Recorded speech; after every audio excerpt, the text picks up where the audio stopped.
আচ্ছা শোনো না, খাবে? আমাদের কাছে বক ফুল আছে, আমার বন্ধু দিয়েছে বক ফুলের বড়া। বক ফুল খাবো না?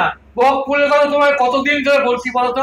তাহলে ঠিক আছে, তুমি আজকে তোমার রুচি অনুযায়ী খাবার পেয়ে যাবে। আবার কম সম দিও না। এই যে বক ফুলগুলো কে এই যে কাঠি মতো থাকে, এইটা ফেলে দিতে হয়, একটুখানি ফেলে দিবেন।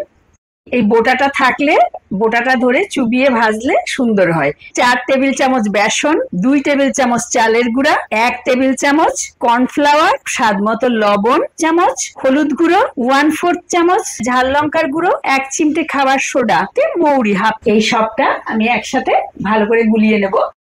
আগে মিশিয়ে নিচ্ছি একটু, এবার জল দেব। একবারে খুব বেশি জল দেওয়া যাবে না, তাহলে পাতলা হয়ে যাবে। এই যে আমি তেল গরম করেছি ভাজবো বলে, তার থেকে 1 টেবিল চামচ নিয়ে নেব। আপনারা চাইলে এই ধরনের ভাজায় এরকম একটা পাত্রে নিয়ে নিতে পারেন গোলাটা।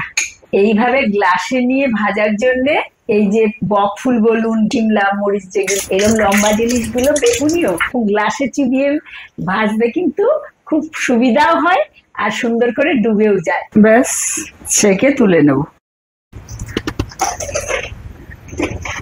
এত মুচমুচে হয়েছে না, উড় করছে। আচ্ছা খেয়ে দেখো কেমন লাগছে। কেন, বেশি খেয়ে দেখো। দারুন। ফুলের বড়া, ওরে বাবা, এ তো অনেকদিন খাই না গো।